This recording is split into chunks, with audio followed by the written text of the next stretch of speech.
Hey guys, welcome back to another video. So let me make this clear. I'm not by any means going to become a, preparing for the apocalyptic ending of the world channel. But I do reside in California and I have lived in California for my entire life. And as many of you guys may know, it has been trending all over the internet. California has been hit with 3 earthquakes in the past 48 hours. And this is very unheard of in California, at least when it comes to the size that they have been. Granted, this isn't necessarily surprising in terms of finally having an earthquake because we have been overdue for like 30 years. We've just been waiting for this earthquake to come, and I feel like it's just finally making its appearance. Disclaimer, I'm by no means an earthquake expert. I have no idea if this means that the big one is coming. I have no idea if this means that we're just gonna have another small one. I don't know. But I do know that I wanna be prepared because a lot of people in California have been so used to no earthquakes, and that's really the only natural disaster that we can have.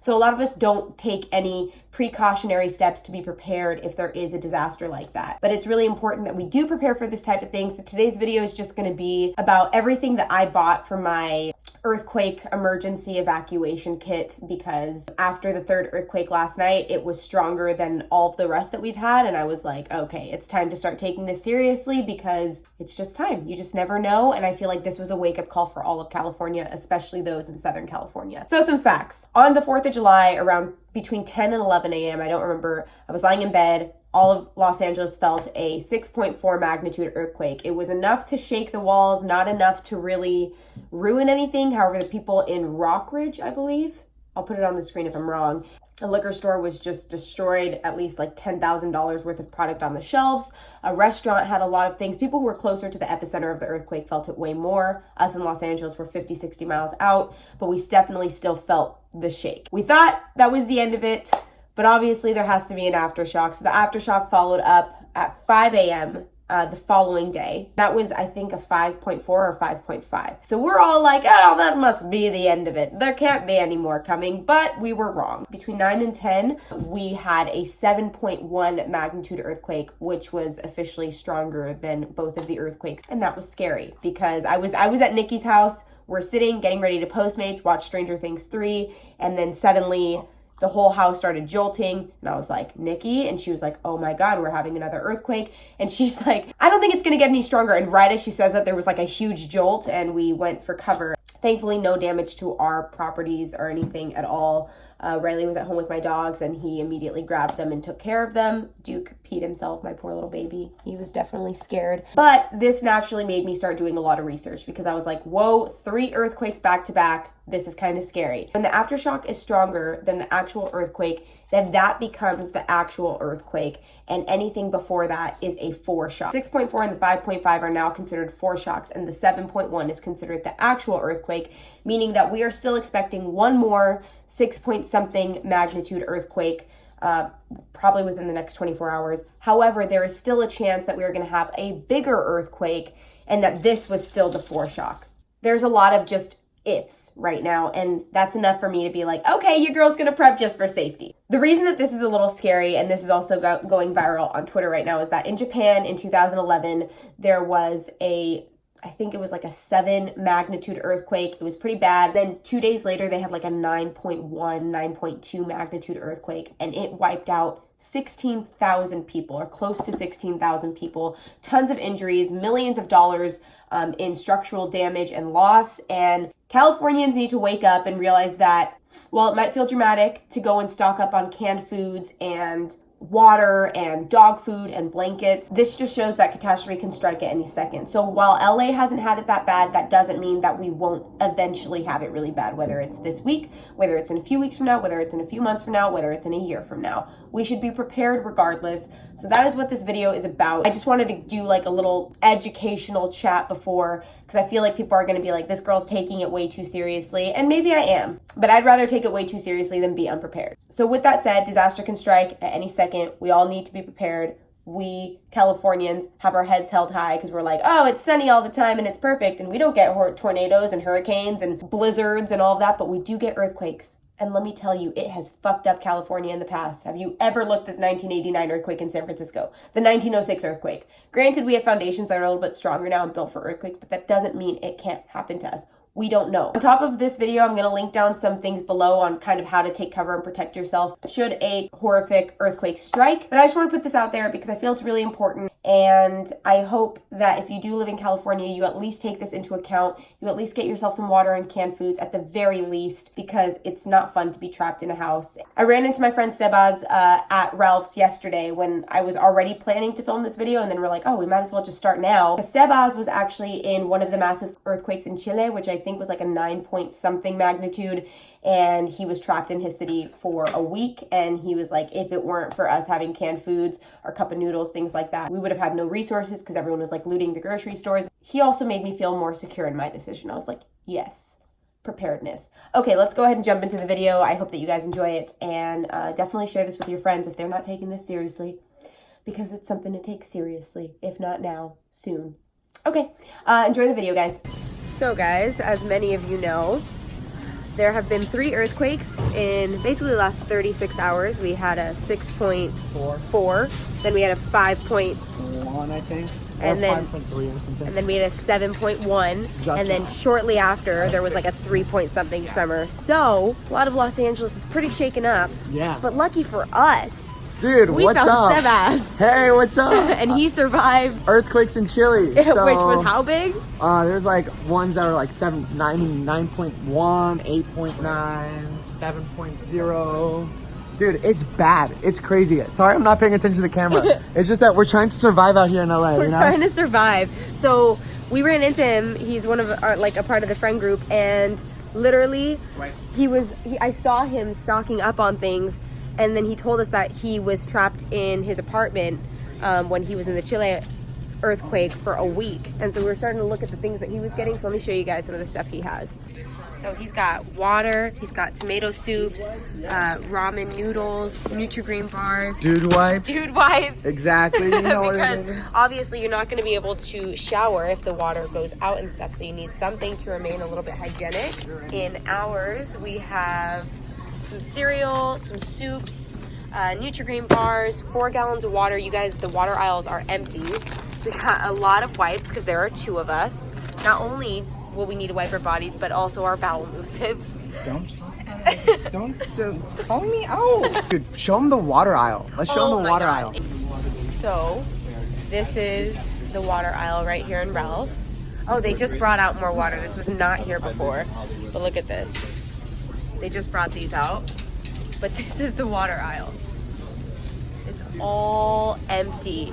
And this is typically fully stocked. I love how we're like smiling. We're like, this is how you prepare for an earthquake. Meanwhile, it's like, this is like the end of the world. We're actually terrified. Dude, I'm just saying, like, earthquakes are scary, guys. Earthquakes are scary, and you gotta be prepared. Also, make sure to prepare. Well, we were just talking about this. You know, all this stuff isn't just for the house.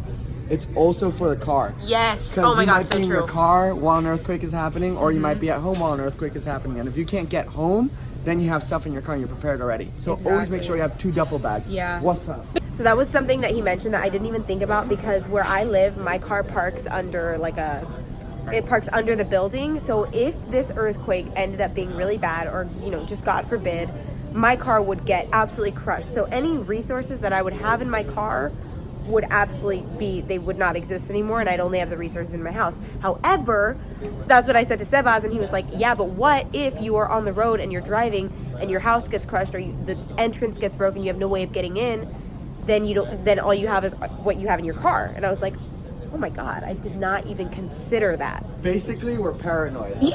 Yeah, basically we're paranoid. But prepared. Also, we like to spice it up here, so if you want to have fun, you know, if you're gone or something like that, you might as well. You just gotta get some bourbon. That's Riley's type of party. I was gonna say, it's like, I was wrong about that earlier, huh? Yeah. No, like you said tequila. Okay, tequila, and you know I don't like tequila. Also, my mom said you should bring your have a portable battery charger.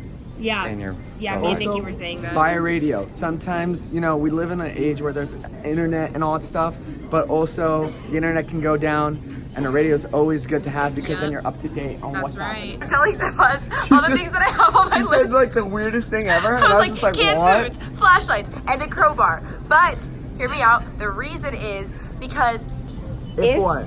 You get trapped in your house, okay, and like the doorway thing happens, yeah, you have a crowbar to break open a window. Okay, and I'm on the 5th floor. How does that help? have to buy a rope or something like that. I don't know. I have to buy like a ladder. Bring your hair down, Rapunzel. Yeah, I can't do I that. didn't think about that. Yeah, I live on the 5th floor. No, that does nothing for Does you. nothing. Well, maybe the crowbar would help if your door gets messed up, and then you can use the crowbar to like jam You and know open. what? If it ends up being like The Walking Dead, you know, crowbars are just gonna be useful to beat people. Not that I want to do Not that I want it to get to that point. Exactly. We all love each other and all that stuff, but if someone's attacking me, Crowbar's coming out. Exactly. Dude, Riley, I would be scared of Riley. If we were in like the end of the world and I saw Riley and I saw like a head tattoo, I'd be like, oh my gosh. This guy came to play. I'll slide my Louisville slugger in the back seat. Okay. Only 3 left. 3 left? Yeah. Wow, it's perfect. Yep. Wow. 1 for You you. came in clutch, sister. 2 for me and Riles. Not getting an apartment for like you could walk down and all that stuff, but there's like no resources. There's no resources. Like I'm also from New York. I was in Hurricane Sandy, and Oh that my- was bad. Were you? Yeah. Back up. Were you in there? Were you in it? No. I just think like, okay, you've been through 2 disasters already. Like you're just a Yeah, dude. lightning I'm. rod right Yeah, You're a force to be reckoned I'm with. basically disaster prone, so it's pretty not. I don't know. I bring a lot of bad luck. Okay, great. Oh. So we're gonna go.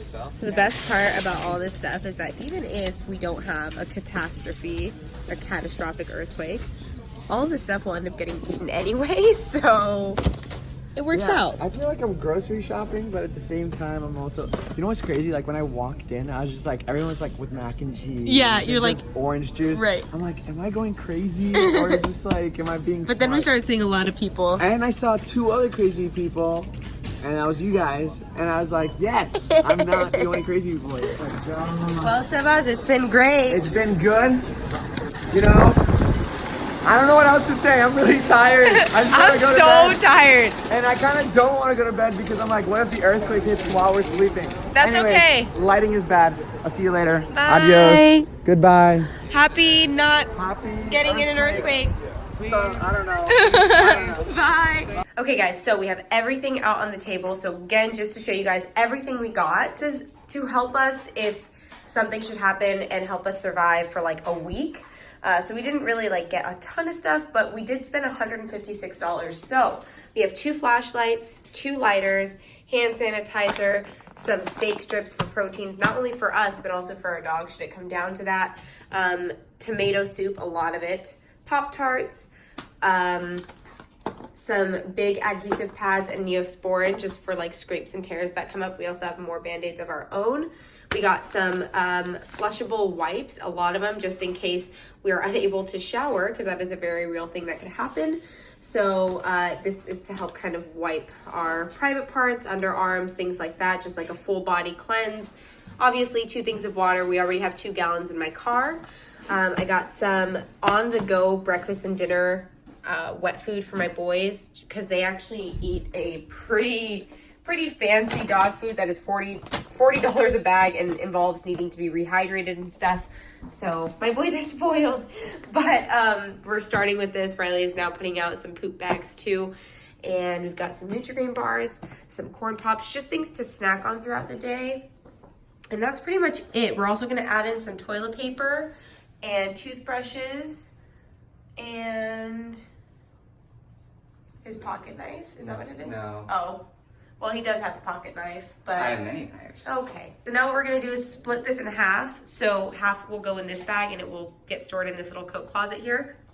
And then the other half is going to go in my car, as we already explained. Guys, that is it. Everything is packed. This is going to be our car bag. We've got a cup of noodles, dog food, toilet paper, cereal in here, lots of things. Yes, boys. So we got it all packed, but obviously we're staying in tonight, so we will take that to the car tomorrow. And then in here, we have our 2 things of water, and then this is our at-home pack, which has pretty much everything the same besides the cereal, but flashlights, canned food, snacks, toilet paper, not toilet paper, body wipes, all of that. So it is now midnight. I am absolutely exhausted. Here's my thought process with all of this. If nothing happens, at all, then we have things that either A, is great for survival in general, or we just have things that we're gonna end up eating regardless. But if something does happen, we are incredibly prepared, at least for, you know, a week. If we get stranded or something like that, we have resources and things that we need in order to be able to survive, not go hungry, not become dehydrated. And yeah, I hope that this video was helpful for you guys. I was gonna say if you guys want to see more content like this, like the video, but I don't think this is gonna be a regular thing on my channel. I just figured with all the earthquake stuff happening, it would be interesting to show you guys, whether you're in California or outside of California, how one would prep for an earthquake. And that is how we did it. I love you guys so much. Wish us luck. Hopefully these are just smaller earthquakes that won't lead to anything catastrophic. But if it does, we appreciate your guys' support. Should it come to that? I don't know. I don't want to think about it like that. But that's it. We love you guys so much. I'll see you guys in the next video.